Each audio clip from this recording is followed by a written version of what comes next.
우리 주님의 은혜와 평강이 우리 가운데 임하기를 빕니다. 누군가가 우리에게 교회에 왜 나가느냐라고 물으면 무엇이라고 대답을 할 것입니까? 교회에 나가면 나에게 무슨 덕이 되고 교회에서 내게 무엇을 주느냐라고 이런 질문을 받으면 우리는 무엇이라고 답할 것입니까? 무엇이라고 답할 것입니까? 여러분 생각해 보셨습니까? 이것은 마치 누군가가 내게 결혼을 왜 하느냐, 결혼을 하면은 왜 유익한가 라고 물으면은 그것이 나에게 어떤 덕이 되는지 물어보는 것과 똑같습니다. 이 질문에 내가 글쎄요, 결혼하는 것은 참 유익해요. 당신은 집안일, 쇼핑이나 요리, 그리고 청소 등을 해주는 한 사람을 가지게 될 거예요 라고 답을 하면은 그 결혼에 대한 생각이 적절한 것입니까? 적절하지 못한 것입니까? 안 들으시는 것 같아요. 저는 심각하게 이거는 이런 말 하면은 돌멩이 맞을 줄로 알았는데 아무 생각이 없으신 것 같아요. 제가 이런 결혼에 대한 생각을 가지고 있으면 저 생각이 적절합니까? 적절하지 않습니까? 적절하지 않다. 어떤 배우자가 자신의 유용성 때문에 그저 가사 도움이 되고 싶지는 않을 것입니다. 결혼에는 오직 하나의 숭고한 이유가 있습니다. 사랑을 위하여, 상대를 위하여, 서로 사랑하며 자신을 주고 친밀한 교제를 갈망하고 모든 것을 나누기 위해서입니다. 마찬가지로 기독교 예배에서도 우리는 하나님을 위해 하나님을 예배하는 것입니다. 사랑의 동기부여된 우리는 그리스도를 위하여 그리스도에게로 온 것입니다. 예수 그리스도 안에서 계시된 우리를 위한 하나님의 거룩한 사랑을 의식하면 우리가 생각하면 생각할수록 우리 안에는 친밀한 교제에 대한 갈망이 식을까요? 불타오를까요? 불타오르는 거예요. 이것을 우리가 일깨워주는 거예요. 일깨워주는 것입니다. 성부 하나님의 사랑을 우리가 알고자 하는 이 그리스도의 삶과 사역에 참여하려는 욕망이 우리에게 불일 듯이 일어나게 되는 것입니다. 그래서 보네프는 신학에서 어떻게라는 질문보다는 누구라는 질문에 우선권을 두어야 한다. 그러니까 언제나 누구의 관점에서 어떻게 질문에 답을 찾아가야 하는 것입니다. 성경에서 예배는 하나님이 누구시고 특히 하나님이 무엇을 하셨는지에 대한 깨달음에서 거기에서 흘러나오는 그 은혜, 이것을 우리에게 부어주는 거예요. 나는 아브라함과 이삭과 야곱의 하나님이다. 나는 너희를 사랑했고 구속했고 지명하여 불렀나니 너는 내 것이라. 나는 너희의 하나님이고 너희는 나의 백성이 될 것이다. 따라서 이것이 너희가 나를 예배하는 이유가 되고 예배하는 방법이 되어야 한다는 것입니다. 우리가 살펴보았듯이 성경에서 예배는 하나님이 직접 규정하신 은총의 예법입니다. 내가 은혜의 하나님, 은총의 하나님께서 이 우리에게 부어주시는 그 복에 우리가 반응하는 거예요. 그 복을 부어주시는 그 자리가 예배의 자리가 되는 것입니다. 그 복을 부어주겠다고 약속하는 자리가 예배의 자리가 되는 것입니다. 예배는 성령을 통해서 성육신하신 성자와 성부와의 교제에 참여하고 또한 성부가 세상을 향해 성자를 보내신 파송에 참여하게 하는 선물입니다. 이런 참여에 우리는 그 관계 안에서 우리가 살아가게 된다는 말씀입니다. 그런 의미에서 오늘은 삼위일체주의입니다. 교회에서 오랫동안 우리 지난주가 어떤 주일이었습니까? 교회 역사에서 우리 성령 강림 주일 다음에 우리가 삼위일체 주일로 지켜봤습니다. 그래서 삼위일체들은 정말로 이해하기 어렵습니다. 뭐 양태론이다, 양자론이다 이런 이야기를 많이 합니다만 그저 우리가 중요한 것은 성부와 성자와 성령이 사랑의 관계 속에서 어울림 속에 있다는 뜻이라고 보면 될 것입니다. 초기의 공의회가 성경에 나오지 않는 이 삼위일체의 이야기는 성경에 나오지 않습니다. 그런데도 불구하고 이 성경에 없는 이 삼위일체 교리를 만들 필요가 있었을까? 그런데 그 필요가 반드시 있었기 때문입니다. 사실 라틴의 신학자인 힐라리우스는 그리스도의 부활 이후에 하나님의 단일성, 그러니까 하나님의 유일성, 이 다른 식으로 표현될 필요가 있었다라고 말합니다. 자, 비록 한 분이지만 하나님은 고독한 존재가 아니고 어떤 신비로운 방식으로 한 분 하나님의 삶이 공통적이다. 하나님은 한 분인데 우리가 공통적이라는 말을 갖다가 사용하는 것입니다. 그러니까 공통적이었다는 말이 너무나 중요하다는 말씀이에요. 하나님은 저 멀리 초월의 세계에 머무시는 분이 아니라 이 땅에서 벌어지는 현실에 연루되기를 너무나 갈망한다는 거예요. 그것을 좋아한다는 말씀입니다. 우리 이 세상이 너무나 혼탁하고 때로는 이 세상이 때로는 참 비루한 이 땅일지라도 하나님은 그 길을 떠나지 않는다는 거예요. 그 길을 떠나지 않는다. 예수님은 바로 그러한 하나님의 뜻을 온전히 구현하신 분이십니다. 성령은 깊은 겨울잠에 빠져나와 있던 나무들을 깨우는 봄바람처럼 불어와서 하늘의 뜻을 품고 살도록 하는 거예요. 하늘의 뜻을 우리에게 품고 살게 하는 것입니다. 그게 성령을 통해서 우리가 깨닫게 된다는 것이에요. 다른 듯 하지만 셋은 그렇게 사랑으로 연결되어 있다는 것입니다. 그래서 성부, 성자, 성령 삼위의 하나님은 서로를 사랑하고 서로를 배려하고 서로를 아끼는 관계가 되는 것입니다. 마가복음 우리가 1장에 보면은 우리 예수님께서 세례를 받는 모습이 나옵니다. 그때 보면은 예수님이 세례를 받아요. 그리고 성령이 비둘기처럼 널널 춤을 춥니다. 하나님께서 하늘에서 뭐라고 그럽니까? 사랑은 내 아들이다. 내 기뻐하는 자라 라고 하는 것입니다. 그것이 성경에서 이야기하는 이 삼위일체 성부, 성자, 성령의 그 관계가 가장 좋은 관계다. 서로 사랑하는 관계가 되는 거예요. 서로 존중하는 관계가 되는 거예요. 서로 아끼는 관계가 되는 거예요. 서로 중심에 서게 하고 자기는 가장자리로 빠져나오는 거예요. 이 관계가 삼위일체의 관계다. 우리가 하나님을 믿는다는 것은 삼위일체 하나님이 이루는 이 사랑의 어울림 속에 우리가 동참하는 거예요.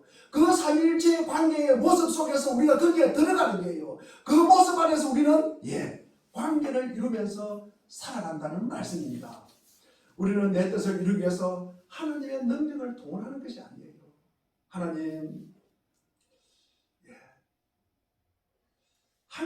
우리는 하나님의 뜻을 수행하기 위해서 자신을 헌신하고 봉헌하는 것이 참 믿음입니다. 예수님은 당신이 이 세상에 오신 것은 보내신 분의 뜻을 수행하기 위함이다 라고 말씀하십니다. 우리가 그리스도의 사랑 안에서 단절이 아니라 연결되어 있음을 늘 우리가 느끼기를 바랍니다. 배우자 간에 단절이 아니라 연결되어 있고 우리의 성도와의 관계가 연결되어 있고 우리가 부모와 자녀 간의 관계가 연결되어 있고 그리고 우리가 하나님과의 관계가 늘 연결되어 있다는 사실, 그리고 이웃과의 관계도 연결되어 있다는 사실, 이 사실을 우리가 늘 기억하고 살아가시기를 주의 이름으로 축원드립니다. 그러면 우리가 어떻게 해야 그 뜻을 받아들일 수가 있을까? 우리 오늘 본문 내용을 보면은 낙심한 이들을 격려하기 위해서 사람들이 즐겨 인용하는 말씀입니다. 우리 조금 전에 읽었던 것과 마찬가지로 7절을 우리 한 번 더 읽어보겠습니다. 7절 시작. 구하라 그리하면 너희에게 주실 것이요 찾아라 그리하면 찾아낼 것이요 문을 두드리라 그리하면 너희에게 열릴 것이니. 이것을 우리가 소위 말하는 심리학적으로 적극적 사고방식, 긍정의 힘, 하면 된다, 이런 이들이 굉장히 좋아하는 본문입니다. 특히 이제 이 본문과 같은 맥락 속에 있는 본문들이 성경에는 몇 군데가 되어 있습니다. 우리 욥기 8장 7절 알잖아요. 처음에는 미약하나 나중에는 창대하리라. 그죠? 이런 내용. 처음에는 보잘것없지 말고 나중에는 크게 될 것이다. 우리 마가복음 9장 23절도 보면은 할 수 있으면이 무슨 말이냐? 믿는 사람에게는 못할 일이 없다. 모든 것을 할 수 있다. 아멘. 빌립보서 4장 13절에도 나에게 능력을 주시는 분 안에서 나는 모든 것을 할 수가 있습니다. 우리가 이런 구절을 우리가 제대로 이해하기 위해서는 우리가 맥락을 잘 살펴보아야 합니다. 오늘 본문 역시 마찬가지입니다. 구하라, 찾으라, 두드리라. 여기에 목적이 없어요. 목적이 생략되어 있다는 것입니다. 사람들은 그것을 갖다가 곧바로 자기가 바라는 이 욕망과 바로 연결을 시켜버립니다. 그러면 우리가 출세를 구하라, 성공을 찾으라, 우리가 수단과 방법을 가리지 않고 이겨라, 경쟁에서 승리를 이루라는 것을 우리가 생각한다는 말이 되어버립니다. 그러나 이 본문을 그렇게 읽는 것은 철저히 왜곡된 것입니다. 잘못된 것이라는 말씀이죠. 이 본문은 우리가 산상수훈의 교훈 안에서 우리가 읽어야 하는 것입니다.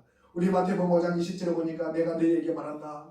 너희의 의가 율법학자들과 바리새파 사람들의 의보다 낫지 않으면 너희는 하늘나라에 들어간다 못 들어간다? 못 들어간다. 예수님은 시종일관 율법학자들과 바리새파 사람들의 의와 대조되는 제자들의 삶을 우리에게 가르치고 계십니다. 그래서 제자들이 염두에 두어야 할 최고의 삶의 원리는 마태복음 6장 33절입니다. 그러면 너희는 먼저 그의 나라와 그의 의를 구하라. 이 말 속에 다 담겨 있는 것입니다. 이 땅의 아버지와 하늘의 아버지를 이렇게 비교하여 하시는 말씀을 우리가 약속의 말씀으로 우리가 받아들인다면 먼저 구하는 근거가 무엇입니까? 먼저 우리가 하나님의 나라와 그 의를 갖다가 구하는 근거가 무엇입니까? 우리가 사람이 하나님 앞에 순종해야 될 근거가 무엇입니까?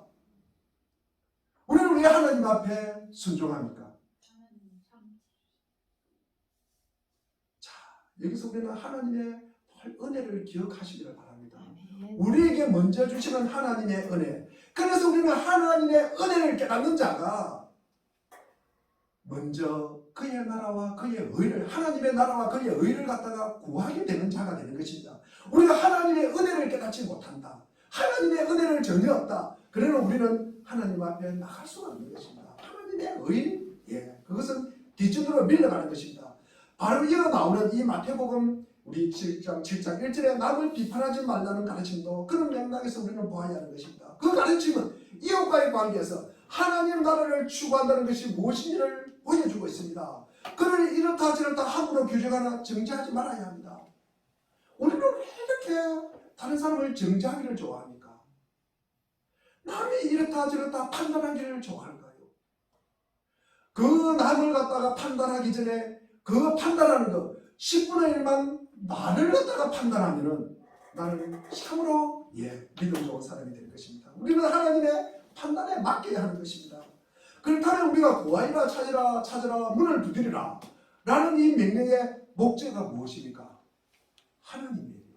하나님의 뜻이 되는 것이에요. 하나님 자신이라고 우리는 보아야 하는 것입니다. 그래서 구하라에 해당하는 원어를 우리는 아이템이라고 합니다. 여기에는 질문하다, 구하라는 말은 늘 질문하다는 말이 포함되어 있습니다. 그리고 찾으라, 이 제테오라는 단어에는 탐구하다는 뜻이 담겨져 있습니다. 그래서 신앙시간이나 우리가 구체적인 삶의 자리에서 늘 하나님께 여쭙는 게, 우리는 하나님께 물어보는 게요. 하나님께 내가 이거 하면 됩니까 안 됩니까 질문하는 게요. 그러면서 우리는 그 뜻을 알기 위해서 치열하게 탐구하는 과정입니다. 하나님은 우리에 의해서 발견되기를 기다리시는 분이에요. 우리를 통해서 발견되기를 기다리시는 분이 우리의 주님이시다. 우리가 하나님의 사랑과 그 은혜를 아는 수준까지, 전에도 제가 한번 말씀을 드렸지만 그냥 사는 것이 아니라 너희들이 하나님의 은혜를 알아라, 너희들이 하나님의 사랑이 무언가를 알아라, 그 수준까지 나와 동등하게 대화를 해보자, 나와 동등하게 관계 속에서 교제하면서 한번 살아보자. 그것이 하나님의 뜻이라는 뜻입니다. 그래서 우리가 하나님의 말씀 속에서, 때로는 우리들이 겪는 일 속에서 하나님의 뜻을 찾아야 하는 것입니다. 하늘과 땅과 바람 속에서, 때로는 산과 강과 계곡에서, 때로는 피어나는 꽃과 이름 모를 잡초들 속에서 하나님의 마음을 우리는 찾아야 하는 것입니다. 때로는 농부들의 피땀 속에서 이웃들의 눈물 속에서 우리는 주님의 마음을 찾아야 하는 것입니다. 광장에서 잠을 취하는 고단한 이웃들 속에서 하나님은 우리를 기다리고 계십니다. 볼 마음이 있으면 보입니다. 하지만 분주한 이들은 우리들의 주님인 곁을 그냥 스치듯 지나가고 맙니다. 바삐 내달리는 이들의 귀에는 우리가 주님의 신령 음식을 드릴 수가 없습니다. 우리가 분주한 일상을 끊고 가끔 멈추어 서야 하는 까닭은 바로 거기에 있는 것입니다. 우리가 먼저 구해야 할 것은 하나님의 뜻과 하나님 자신이지만 그것이 바로 된 이후에는 비로소 우리가 원하는 모든 것을 구할 수가 있는 것입니다. 아우서 디모스는 하나님을 사랑하라. 그리고 그 나머지는 네 마음대로 해라. 하나님의 늘 사랑, 하나님의 은혜가 먼저라는 거예요. 그것이 전제가 되어야 된다는 것입니다. 근본이 바로 서면은 나머지는 저절로 이루어지는 법입니다. 먼저 하나님의 나라와 그 의를 구하면 우리가 구하지 않는 것까지도 주시는 분이 하나님이십니다. 이것이 세상의 셈법으로는 우리가 잘 이해가 안 됩니다. 잘 가늠하기 어렵습니다. 이것이 하나님 나라의 이치입니다. 하나님의 뜻대로 살기 위해 몸부림치면서 우리가 구하는 것을 주님께서 주시지 않겠습니까? 우리가 9절, 10절, 11절을 보면은 너희 가운데서 아들이 빵을 달라고 하는데 돌을 줄 사람이 어디 있으며 생선을 달라고 하는데 뱀을 줄 사람이 어디 있겠느냐. 너희가 악해도 너희 자녀에게 좋은 것을 줄 줄 알거든. 하물며 하늘에 계신 너희 아버지께서 구하는 사람에게 좋은 것을 주시지 아니하겠느냐. 의문문의 형태로 되어 있지만 이것은 질문이 아니라 당연한 사실을 듣는 청자에게 기억하고 환기시키는 수법입니다. 우리가 12절을 우리가 한번 읽어보겠습니다. 중요한 12절. 우리 황금률이라고 하면 12절 우리가 한번 읽어보겠습니다. 시작. 그러므로 너희는 무엇이든지 남에게 대접을 받고자 하는 대로 너희도 남을 대접하라. 이것이 율법과 예언서의 본뜻이다. 이것이 본이 바로 선 사람의 삶의 원리를 참 잘 요약한 말입니다. 우리 마태복음 5장 20절에 더 나은 의를 갖다가 가장 잘 표현한 말이 이 내용입니다. 자신의 욕망에서 벗어나 알맞게 처신해야 한다는 말씀입니다. 내가 좋아한다고 하여 남들이 다 좋아하지 않기 때문입니다. 저는 겨울에 순대국밥을 참 좋아합니다. 제가 순대국밥을 좋아한다 그래가지고 다른 분들도 순대국밥을 좋아해야 하는 것은 아니지 않습니까? 그죠? 예. 제가 순대국밥을 좋아하는데 다른 사람이 좋아하지 않는 것이 그것이 나쁜 것이고 틀린 것은 아니지 않습니까? 그렇죠. 자, 우리가 가끔 결혼식에서 들려주는 수사자와 암소의 결혼 이야기입니다. 남편인 사자는 아내를 너무도 사랑했기 때문에 아내를 위해서 덜 신선한 살코기, 목숨을 다해서 가장 토실토실하고 신선한 살코기를 대접을 합니다. 이 아내인 암소는 싫었지만 내색하지 않고 남편이 힘들어서 잡아온 이 맛있는 고기를 자기는 싫었지만 참 먹었습니다. 근데 암소는요, 이 아내 되는 암소는 남편을 위해서 덜 신선한 금소를 갖다가 준비하는 거예요. 이 남편 되는 수사자는 싫었지만 아내를 실망시키지 않기 위해서 억지로 그 근초를 먹었다는 말씀입니다.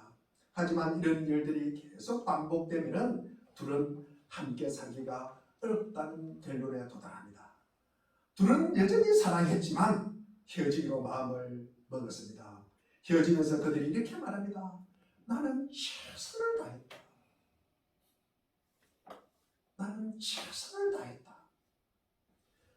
우리가 상대를 바로 알지 못하고 자기 방식으로 사랑했기 때문에 일어난 파탄입니다. 대접하기 위해서 상대방을 우리는 너무나 잘 알아야 합니다. 사회심리학자인 에리 프롬이 사랑의 기술이라는 책에서 사랑의 속성 가운데 하나가 지식이에요. 지식이 뭡니까? 아는 것이에요. 아는 것. 서로를 우리가 잘 알아야 합니다. 우리가 제대로 그래야 사랑할 수가 있다는 말씀입니다. 사람은 저마다 취향이 다르지만 좋아하는 것과 싫어하는 것은 대체로 유사합니다. 나는 무시당하고 차별받고 학대받는 것 다 싫어합니다. 물론 10,000명 중에 1명은 좋아할 수도 있습니다. 그렇다고 나 그런 거 좋아합니다. 목사님 말씀 틀렸습니다. 이렇게 이야기하면 제가 좀 곤란하지 않겠습니까? 존중받고 사랑받고 아낌을 받는 것 거의 99.9%는 좋아합니다. 성경에 하나님의 품성을 나타내기 위해서 즐겨 사용하는 절이 있습니다. 출애굽기 34장 6절입니다. 우리 출애굽기 34장 한번 읽어보겠습니다. 우리 시작. 주님께서 모세 앞으로 지나가시면서 선포하셨다. 주나 주는 자비롭고 은혜로우며 노하기를 더디하고 한결같은 사랑과 진실이 풍성한 하나님이다.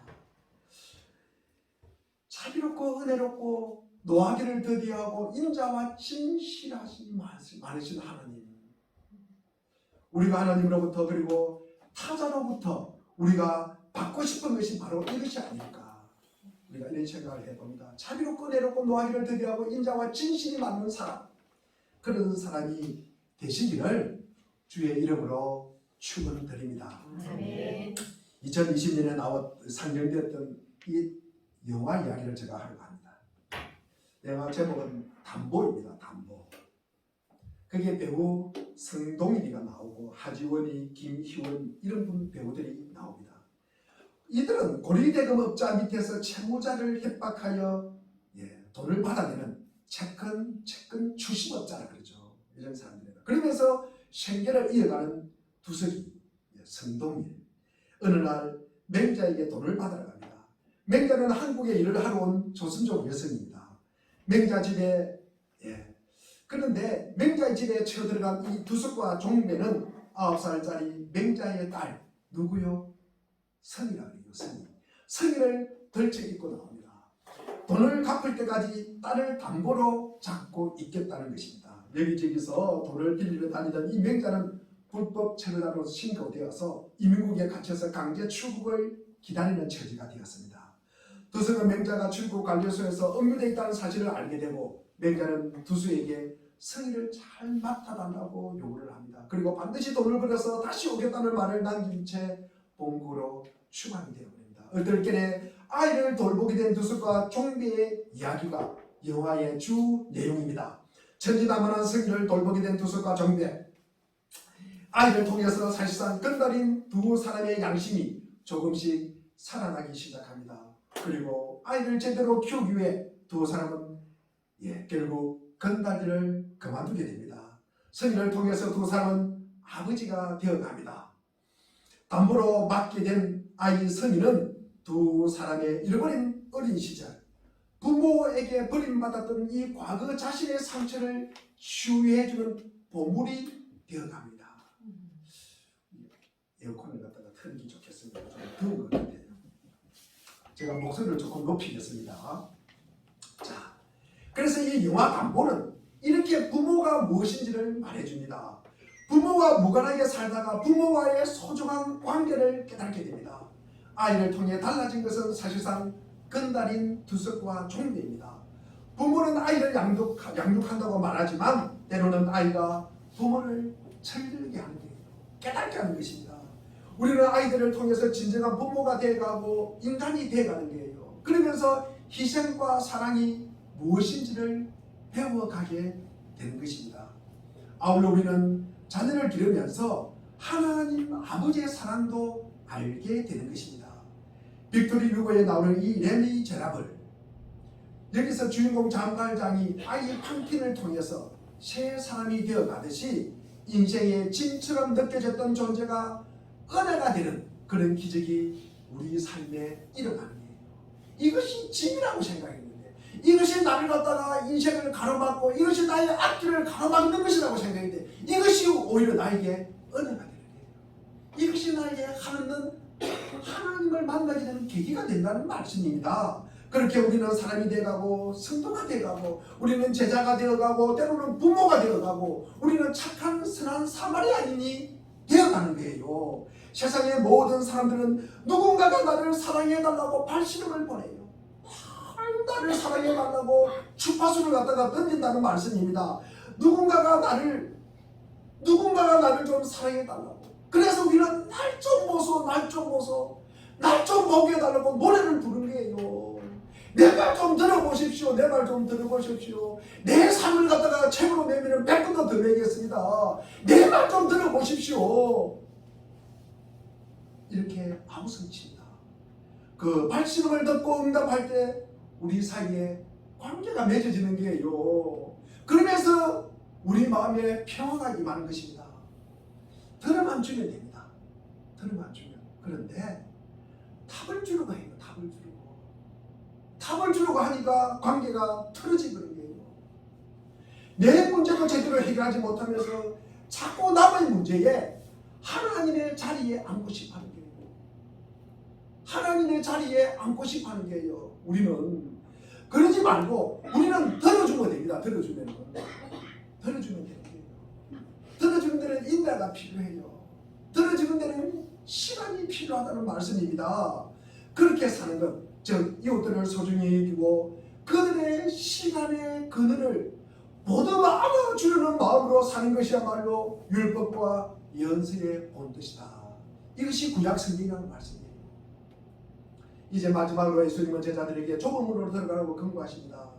멸망으로 인도하는 문은 넓고 그 길이 널찍하여서 그리로 들어가는 사람이 많습니다. 넓은 문은 사람들에게 잘 알려진 길, 자명한 길, 익숙한 길, 그 길은 바로 율법학자들과 바리새파 사람들이 가르치는 길이다.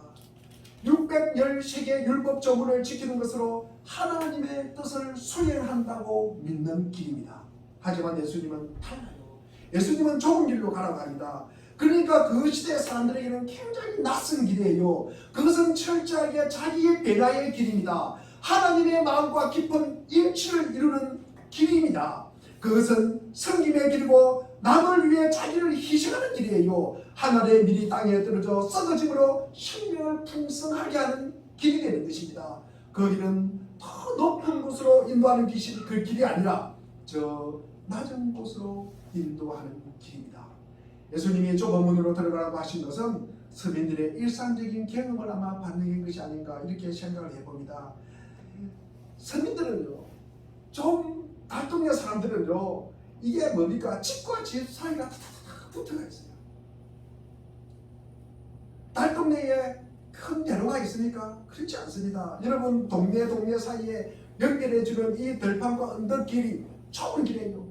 리아카나 겨우 지나갈 길이에요. 사람과 사람이 살아가면 어깨가 부딪히는 길이에요. 한두 명이 지나가도 작은 수레가 하나 정도 통과할 정도의 좁은 길이 대부분입니다. 물론 우리가 넓은 길이 있습니다. 마차도 다닐 수 있고 포장된 도로요, 공공도로요, 왕의 대로요, 그리고 군용 대로가 여기에 해당합니다. 마차나 수레를 타고 이 튼튼하고 넓은 길을 따라가다가 만나는 대표적인 길이, 큰 길을 따라가면 뭐가 나옵니까? 관공서가 나오게 돼요. 왕궁이 나오게 돼요. 거기는 뭡니까? 부유한 대저택이 나오게 됩니다. 그리로 들어가는 대문은 당연히 크고 웅장합니다. 사람들은 줄을 대서라도 그 길을 거쳐서 그런 집에 드나들고 싶어합니다. 하지만 주님은 그 길의 끝에 멸망이 있다고 말씀을 하신다. 이렇게 보면은 좁은 문으로 들어가라는 말은 그 길은 아픔의 자리요, 눈물과 애환이 있는 자리요, 계좌풀처럼 보잘것없는 이들이 연대하여 힘들고 고생스러운 세상살이를 이게 되는 삶의 자리로 들어가라는 말입니다. 그것이 제자들이 걸어야 할 길입니다. 그러나 사람들에게 매력적으로 보이는 길, 즉 넓은 길은 오히려 덫이 되고 사람들을 사로잡는, 그리고 자유를 빼앗는 길입니다. 세상은 현대사회의 우상인 성공을 가리켜 보이며 우리에게 넓은 길을 가라고 말합니다. 하지만 예수님은 그 길의 끝에 도사리고 있는 멸망임을 훤히 내다보고 하시는 말씀입니다. 우리는 저마다 삶의 자리에서 열심히 살아야 합니다. 하지만 세상이 우리에게 제시하는 가치들에 거기에 매몰되어서는 안 된다는 말씀입니다. 그러기 위해서는 자기의 성취에 도취되지 말아야 합니다. 돈이 많아지면서 다른 이들에게 오만하게 대한다면 그 부유함은 복이 아니라 오히려 화가 됩니다. 지위가 높아지면서 아래 사람들을 함부로 대한다면 그 성공은 사실은 실패입니다. 히브리서의 지혜자는 가난한 사람을 조롱하는 것은 그를 지으신 분을 뭐하는 것이다? 모욕하는 것이다. 우리 잠언 17장 5절에 나오는 말씀입니다. 누구를 대하든 그를 아끼고 존중하고 사랑하고 보살피는 마음이 우리 속에 솟아나올 때 우리는 생명의 길 위에 있다고 할 수가 있습니다. 우리들이 맺는 모든 관계 속에서 하나님의 나라와 그 의를 구하는 것, 바로 그것이 아름다운 삶의 비결입니다. 삼위일체는 사랑의 어울림이 우주의 근본임을 보여줍니다. 성부, 성자, 성령께서 깊은 신뢰와 사랑 속에서 일치를 이룬 것처럼 우리 또한 어울리며 살아감으로 하늘의 예비한 기쁨을 한껏 누릴 수 있기를 주님의 이름으로 축원드립니다. 기도하겠습니다.